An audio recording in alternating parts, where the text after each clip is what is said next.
오늘부터 함께 살펴볼 예수님의 부활에 대한 기록은 사복음서가 약간씩 차이가 있고 이걸 하나로 만들기가 여간 어려운 일이 아닙니다. 그러나 지금까지 우리가 성경을 묵상해 왔던 방식대로 적용해 보면 되리라고 생각합니다.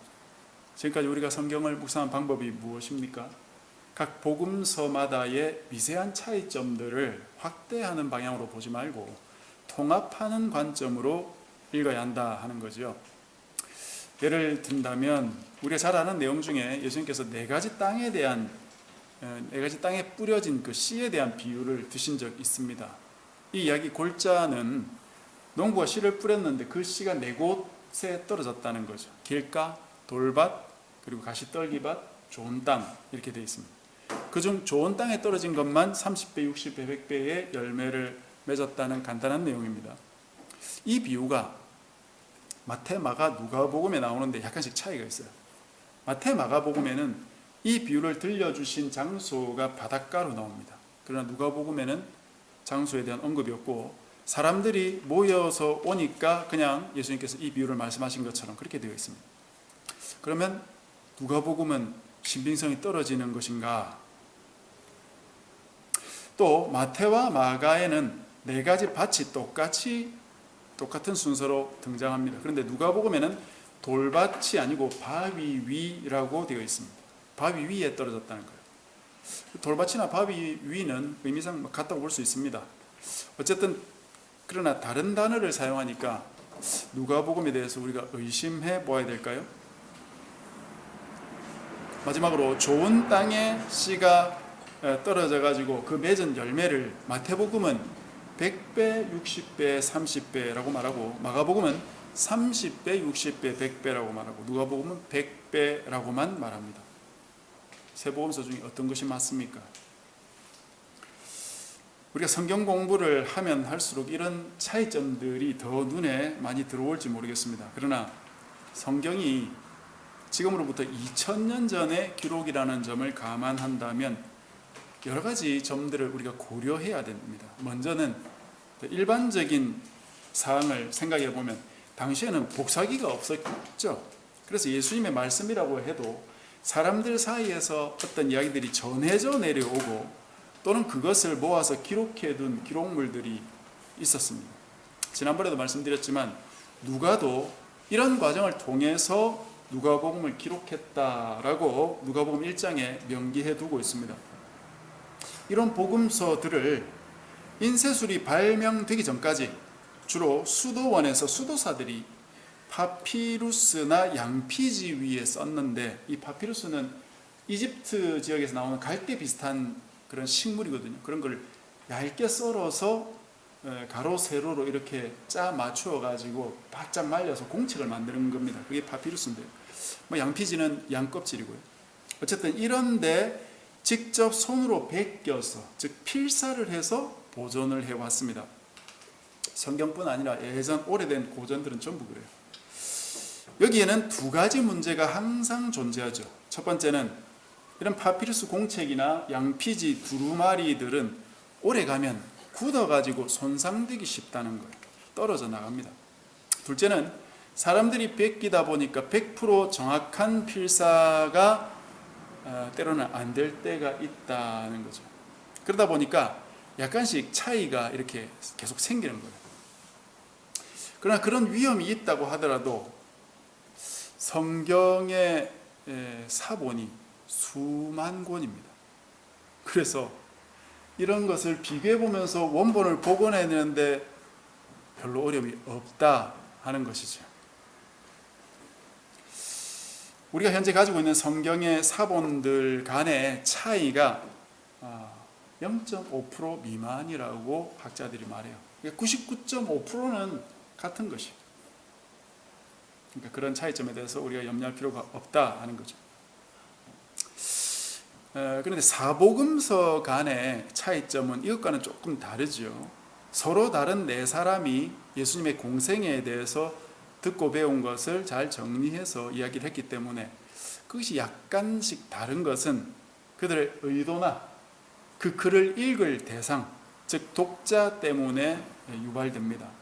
대표적으로 마태복음은 유대인인 마태가 메시아를 기다리던 유대인들에게 그들이 기다리던 메시아가 예수님이다라는 사실을 알리기 위해 썼기 때문에 예수님을 통해서 구약 성경이 이렇게 성취됐다, 이렇게 성취됐다, 그 성취된 이야기가 굉장히 많이 나옵니다. 반면 누가는 이방인인 데오빌로라는 각하에게 썼다고 나오죠. 그렇기 때문에 이 지체 높은 각하한테 쓰기 때문에 아무렇게나 쓰지 않고 사복음서 중에서 가장 문학적인 성격을 가지고 있고, 또 황제나 분봉왕 등에 대한 일반 역사가 이 누가복음에는 많이 등장하고 그걸 접목시키면서 아주 체계적으로 서술한 책이 바로 누가복음입니다. 마가복음은 라틴어, 로마가 썼던 라틴어나 아람어는 히브리어와 헬라어 중간에 유대인들이 썼던 언어거든요. 그것이 많이 나옵니다. 아람어는 예수님도 실제로 사용하셨던 언어거든요. 그래서 아마도 이 마가복음이 가장 먼저 기록된 복음이기 때문에 이 아람어 같은 게 나오지 않느냐, 학자들이 그렇게 생각합니다. 그리고 라틴어를 사용한 것은 로마에서 기록되었을 것이다, 그렇게 추측해요. 요한복음은 제일 나중에 기록된 것으로 보는데, 그때는 아마 이단도 많아지고 또 예수님에 대한 어떤 영적인 해석도 조금 더 첨가될 필요가 있었기 때문에 아주 고차원적인, 마치 철학서처럼 그런 모습도 이 요한복음에는 등장하기도 하죠. 어쨌든 이 예수님의 사역에 대해 기록한 복음서만 보더라도 기록 시기, 대상, 목적에 따라서 글이 약간씩 달라질 수밖에 없다는 사실을 우리가 얼마든지 생각해 볼 수 있습니다. 이런 사실이 성경의 진위를 의심하게 하기보다는 복음의 내용을 더 풍성하게 해준다고 우리가 얼마든지 받아들일 수 있는 것이죠. 제가 지금 이런 이야기를 길게 드리는 이유는 부활 기사에 대한 이 사복음서의 기록들을 잘 읽어보면 꽤 많이 달라 보인다는 생각을 여러분이 하게 될 겁니다. 그럴 때 어떻게 하면 된다는 것입니까? 전체를 하나로 통합적으로 이해하면 된다는 것이죠. 그렇게 하면 세세한 부분들이 약간씩 다르다고 하더라도 그걸 통해서 예수님의 부활 사실이 좀 더 풍성하게 이해될 수 있다 하는 겁니다. 이제 오늘 본문인 요한복음 20장을 한번 생각을 해 보십시다. 1절에 보니까 안식 후 첫날에 막달라 마리아가 예수님 무덤에 왔습니다. 예수님이 돌아가신 때가 금요일 오후 3시고 아리마대 요셉과 니고데모가 장례를 치른 때가 약 오후 5시쯤이었다고 하면, 그때부터 예수님 시신이 무덤에 들어가서 그날 지나고 다음 날인 안식일, 토요일이죠. 하루 종일 있었고, 그리고 그 다음 날인 일요일 새벽 미명에 부활하신 것입니다. 복음서에 보면 어디는 사흘 후에 부활한다, 그리고 어디는 제3일에 부활한다고 되어 있는데 정확하게 72시간 이후에 부활하신다는 게 아니라 사흘째 되는 날 부활하신 것입니다. 예수님이 돌아가신 금요일이 첫째 날이고 안식일이 둘째 날이고요, 안식 후 첫날 셋째 날 부활을 하신 것이니까 시간적으로 따지면 36시간 정도밖에 안 되지만 3일에 걸쳐서 무덤에 계신 것이고 3일째 되던 날 새벽에 부활하셨던 거죠. 안식 후 첫날, 즉 일요일 새벽에 막달라 마리아가 무덤에 왔는데, 이 여인은 7 귀신이 들렸다가 예수님께서 치유해 주신 이후로 치유를 받고 자신의 소유를 가지고 예수님을 섬겼던 여인으로 그렇게 나옵니다. 막달라는 이 여인이 출신했던 지역이고요, 이름은 마리아예요. 이 당시에 마리아라는 이름 굉장히 흔한 이름이었습니다. 그가 와서 예수님 무덤에 돌이 옮겨진 것을 보았다는데, 즉 무덤에 막아두었던 그 돌문이 열려 있었다는 말이죠. 그래서 어떻게 된 건가 하고 그 무덤에 들어가 본 게 아니고 제자들에게 곧바로 달려가서 그 사실을 말했어요. 다른 복음서에 보면은 마리아가 혼자 이 새벽에 온 것이 아니고 적어도 3명 이상의 여인이 함께 왔습니다. 오늘 본문에도 1절에 보면 마리아 혼자 온 것처럼 보이지만 2절에 보면 제자들이 가서 이야기할 때 이렇게 하죠. 사람들이 주님을 무덤에서 가져다가 어디 두었는지 우리가 알지 못하겠다 이렇게 했어요. 혼자가 아니라는 말이죠. 이 이야기를 듣고 베드로와 그 다른 제자가 놀라서 무덤으로 달려갔어요. 둘이 열심히 달려서 무덤에 먼저 도착한 사람은 그 다른 제자라고 나오는 사람인데 아마도 요한일 겁니다. 그 사람이 먼저 도착했는데 들어가 보기는 베드로가 먼저 들어갔어요. 아마 마리아는 들어가지 않은 것 같습니다. 들어가서 무덤 안이 어떻게 되어 있었는지에 대한 내용이 6절부터 나옵니다. 시몬 베드로가 무덤에 들어가 보니 세마포가 놓였고 또 머리를 쌌던 수건은 세마포와 함께 놓이지 않고 딴 곳에 쌌던 대로 놓여 있더라. 이 말씀을 잘 보면 예수님께서 부활하셨다는 사실을 우리는 단박에 알 수 있습니다. 그런데 제자들은 아직 몰랐습니다. 그 밑에 이어지는 2절 말씀 먼저 보고 다시 이 부분으로 돌아오겠습니다. 8절에 보면 그 다른 제자도 들어가 보고 믿더라는 말은 예수님의 부활을 믿었다는 게 아닙니다. 9절을 보세요. 그들은 성경에 그가 죽은 자 가운데서 다시 살아나야 하리라 하신 말씀을 아직 알지 못하더라 했습니다. 제자들은 부활을 생각지도 않고 있어요. 여기서 주의할 점은 여기 말하는 성경이 신약 성경일까요? 아니죠. 신약 성경은 아직 기록도 되지 않았던 때입니다. 이 성경은 구약 성경입니다. 이 말씀이 굉장히 중요한 말이고 나중에 이것이 제자들이 예수님의 부활을 깨닫게 되는 결정적인 키가 되는 말씀입니다. 그런데 지금은 이 말씀의 뜻만 이해하고 넘어가도록 합시다. 구약에 메시아의 부활에 대한 언급이 많지는 않지만 몇 군데 나옵니다. 그런 말씀이 명백히 있음에도 불구하고 제자들은 아직 그 말씀들을 예수님과 연관시켜서 깨닫지는 못했다는 말이에요. 그래서 알지 못했다는 단어가 나오지요. 이 알다라는 단어, 이전에도 제가 말씀드렸지만 지식으로, 머리로 안다는 뜻이 아니라 실제로 경험해보고 안다라는 뜻이라고 했습니다. 즉 메시아의 부활에 관한 말씀을 알지 못했다는 건 그 말씀을 이들이 체험해보지 못했다는 것이기 때문에 부활하신 예수님을 아직 만나지 못한 것이고 믿지도 못한 것이다 이 말이죠.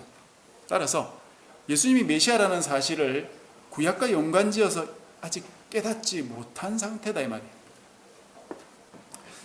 따라서 여기서 이 제자가 믿었다는 건 예수님 부활을 믿었다는 게 아니고 앞서 마리아가 와서 예수님의 시체가 사라졌다는 소리를 듣고 에이 설마 그게 어떻게 사라져, 경비병이 지키고 있는데 라고 반신반의하며 왔던 그 상태에서 마리아가 했던 말을 믿게 되었다는 것이에요.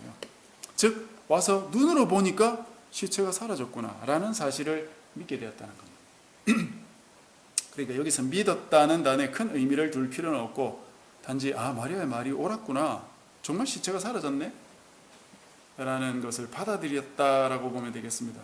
그리고 나서 이 제자 둘은 집으로 돌아갔다라고만 되어 있는데 누가복음에 보면은 여기 약간의 추가적인 설명이 붙어 있습니다.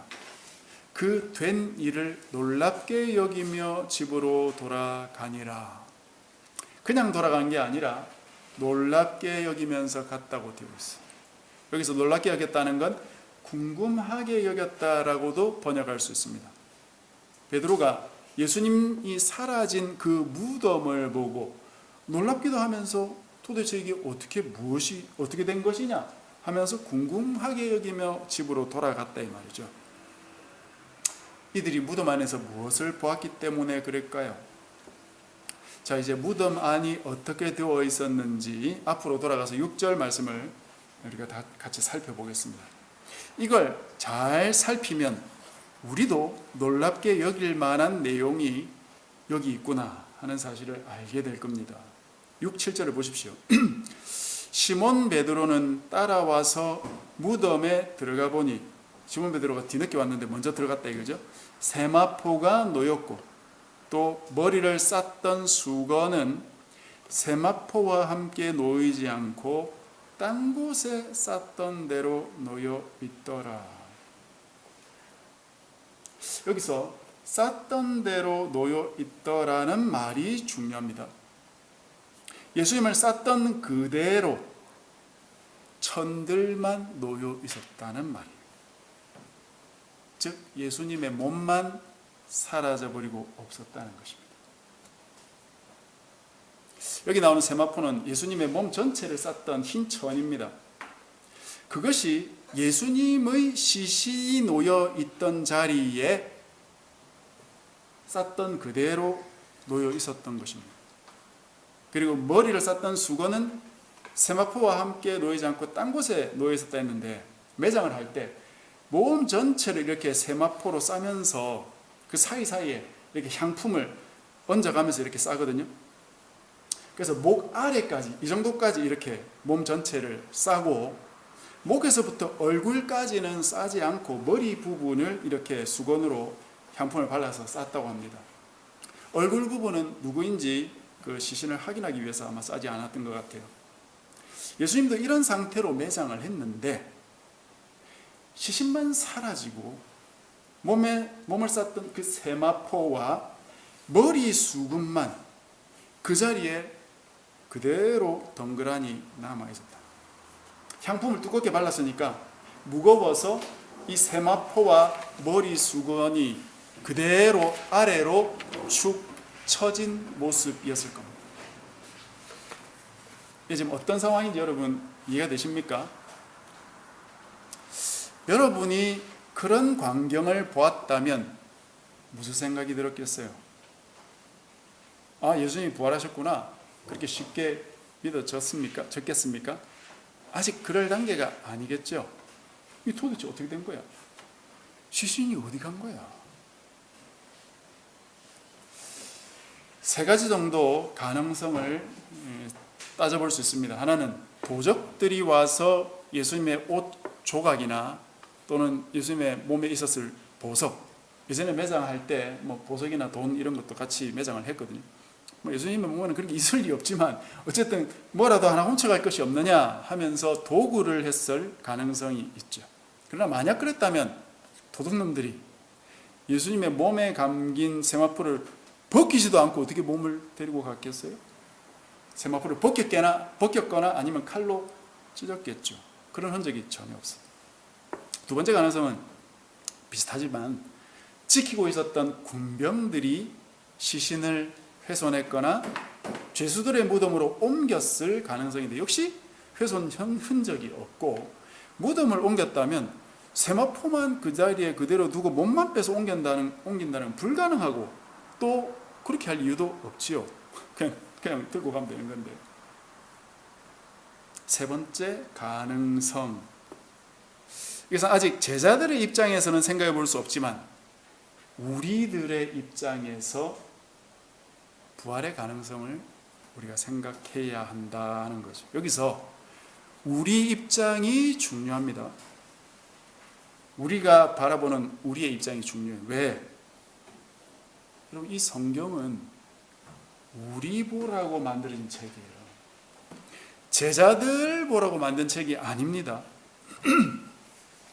믿음의 후손이 될 사람들이 이 책을 보고 읽고 예수님을 믿도록 제자들이 자신들의 부끄러운 모습까지도 정확히 다 기록한 것입니다. 여기서 우리가 요한이 이 요한복음을 기록한 목적을 한번 볼 필요가 있겠습니다. 그럼 제가 그 주보 뒤에는 안 해두었는데 한번 찾아보십시오. 요한복음 20장 30절 31절이 이건 요한복음의 기록 목적이기도 하지만 동시에 성경 전체의 기록 목적이기도 합니다. 요한복음 20장 30절 31절 신약성경 184쪽인데요. 우리 같이 한번 읽었으면 좋겠습니다. 요한복음 20장 30절 31절 시작. 예수께서 제자들 앞에서 이 책에 기록되지 아니한 다른 표적도 많이 행하셨으나 오직 이것을 기록하면 너희로 예수께서 하나님의 아들 그리스도이심을 믿게 하려 함이요 또 너희로 믿고 그 이름을 힘입어 생명을 얻게 하려 함이니라. 요한이 이 요한복음을 왜 썼다고요? 자기 자신을 위해 쓴 게 아니에요. 다른 제자들, 사도들을 위해 쓴 게 아닙니다. 요한은 제일 제자들 중에, 사도들 중에 오래 살면서 자기가 목회하는 성도들이 있었어요. 요즘 말로 하면 목사님으로 목회를 했다 이 말이에요. 그 성도들이 지금 적어주는 이 요한복음을 읽고 당신들이 예수님을 믿고 영생을 얻도록 내가 썼습니다. 그 이야기를 하는 겁니다.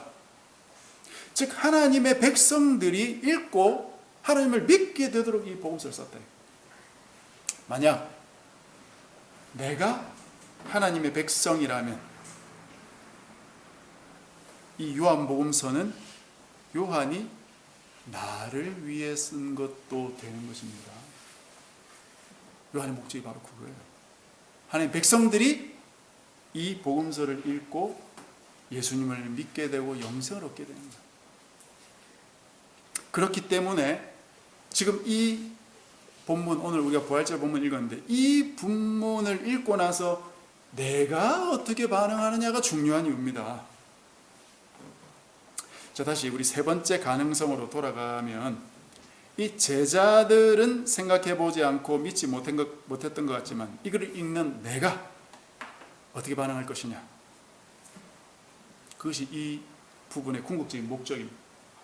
나는 이 글을 읽고 보고 예수님의 부활을 받아들일 것이냐, 나는 받아들일 수 있을 것인가? 여러분, 이걸 우리 자신에게 좀 적용을 해 봅시다.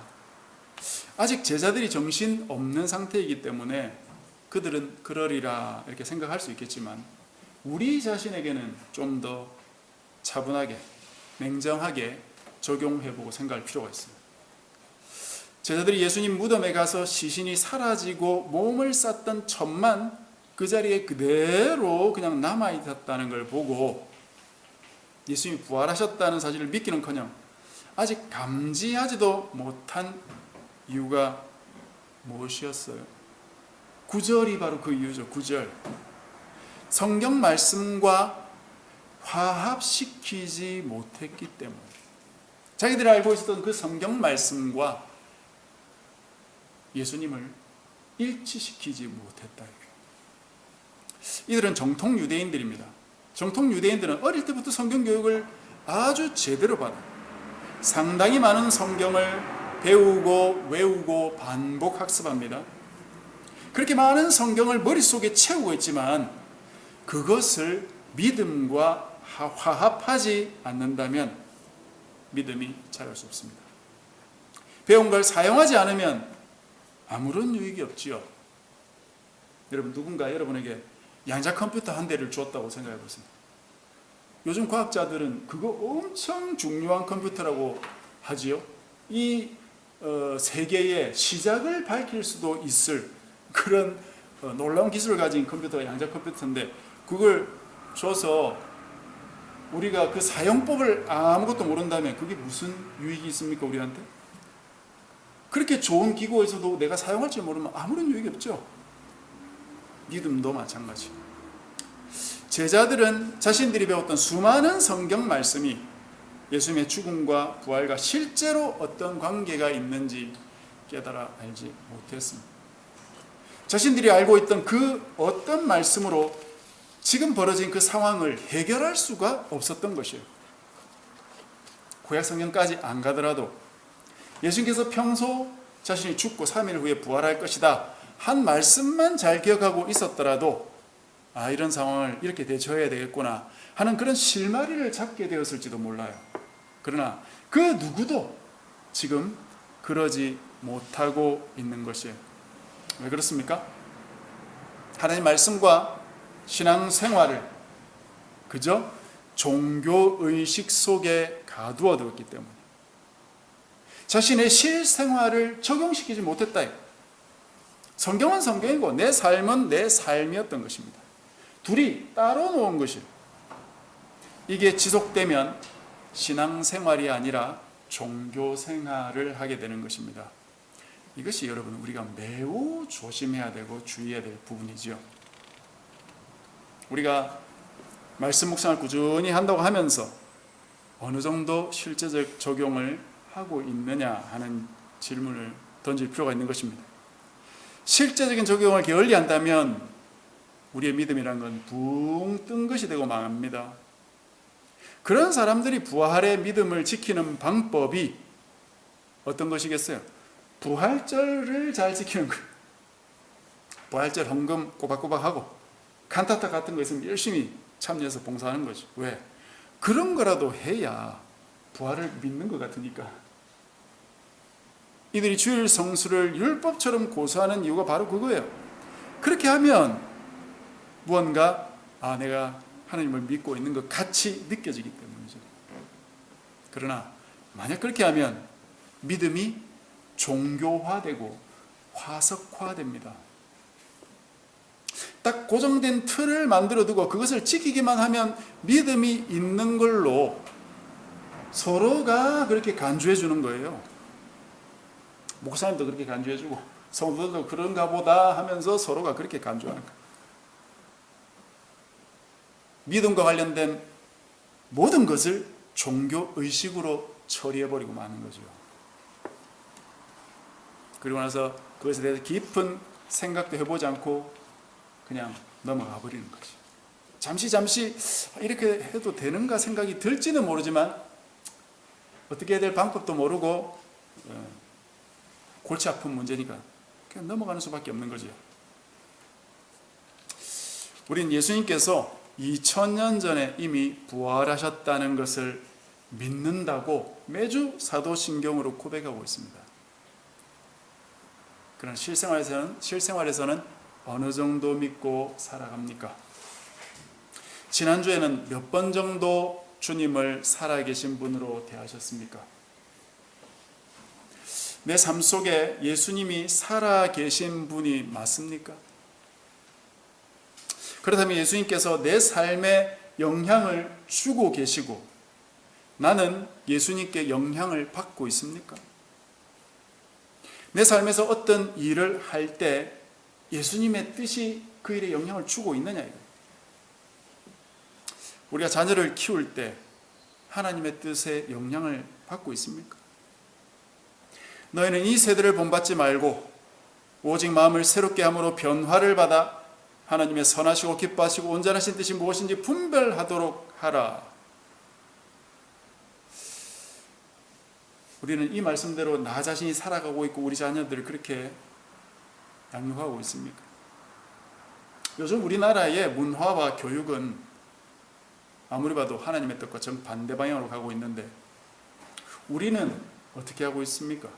그 길을 막아서서 우리 자녀들을 지키고 있으며 그들에게 올바른 진리의 가치관을 심어주기 위해 애쓰고 있습니까? 지금 우리가 로마서를 묵상하고 있는데요. 로마서의 앞부분에 보면 모든 사람들이 죄인이라고 하지요. 내가 하나님의 백성이기 이전에 하나님으로부터 진노를 받아 멸망해야 할 존재였다는 사실을 나는 제대로 인식한 적이 있습니까? 우리는 내가 어떤 존재였다는 것에 대해 진지하게 생각해 보지 않고 너무 쉽게 하나님의 은혜의 보좌로 나오고 있지 않습니까? 하나님께서 내 죄를 용서해 주셨다면 나는 어느 정도 그 죄와 싸우고 있고 그 죄를 멀리하려고 애쓰고 있습니까? 예전에 제가 배울 때 우리가 죄를 짓는 이유는 우리가 죄인이기 때문이다. 그래서 하나님을 믿어야 된다. 그러면 우리는 죄를 이길 수 있게 된다 라고 배웠지만 실제 생활에 들어가 보면 여러분 그게 결코 단순한 게 아닙니다. 우리 삶의 구석구석에 죄가 따리를 틀고 있죠. 우리 머릿속에, 우리 말 속에 죄가 들어있어요. 불의와 탐욕, 사기, 악독한 생각들, 수근수근 뒤에서 남을 비방하고 헐뜯는 말들, 교만하고 자랑하는 것이나 무자비한 것도 죄악이라고 로마서에 나옵니다. 그렇다면 어떻게 해야 되겠습니까? 우리가 더 예수님을 붙들어서 주님 뜻대로 살아감으로써 이 죄들을 멀리해야 되지 않겠습니까? 내 마음에 하나님 두기를 싫어하는 것이 모든 죄의 근원이라는 사실을 묵상했다라면 내 마음이 얼마나 자주 하나님을 멀리하면서 내가 추구하는 것이 하나님 나라가 아니라 혹시 나의 왕국은 아니었는지 돌아보았나 이거죠. 만약 그렇다면 하나님의 나라의 원수로 행동하는 것이기 때문에 이것은 굉장히 큰 문제가 되는 것이에요. 이런 문제를 진심으로 해결하고 있습니까? 하나님 앞에서 이제는 유대인이든 이방인이든 상관없이, 즉 빈부 귀천, 출생 신분에 아무 관계없이 오직 예수 그리스도로 구원 얻는다는 사실을 확고히 알고 믿게 되었다면 이제 어떤 직분이나 명예 이런 데 목숨 거는 거 그만두어야 되지 않느냐 하는 거죠. 여러분, 우리는 로마서를 묵상해 가면서 이 모든 문제와 싸워 나가야 되는 것입니다. 그러나 너무 크게 염려할 것이 없죠. 왜냐? 부활하신 주님께서 우리와 함께 해 주시겠다고 약속하셨고 그 일에 우리를 도와주겠다고 약속하셨기 때문에, 비록 우리 눈에 보이지 않지만 예수님은 지금도 살아계시고 우리를 너무나 사랑하시고 우리를 도와주실 만반의 준비를 다 갖추고 계시는 분이세요. 주님의 자비와 도움 속에서 나의 부족함을 극복하고 성화되어가는 우리 모두가 되시기를 바랍니다. 그래서 말씀과 믿음을 화합해서 그 말씀들을 늘 실제 내 생활에 적용해서 매일같이 묵상하는 우리가 되어야 되겠고, 그래서 믿음 위에 굳게 설 수 있는 저와 여러분이 되시기를 주님의 이름으로 간절히 축복합니다.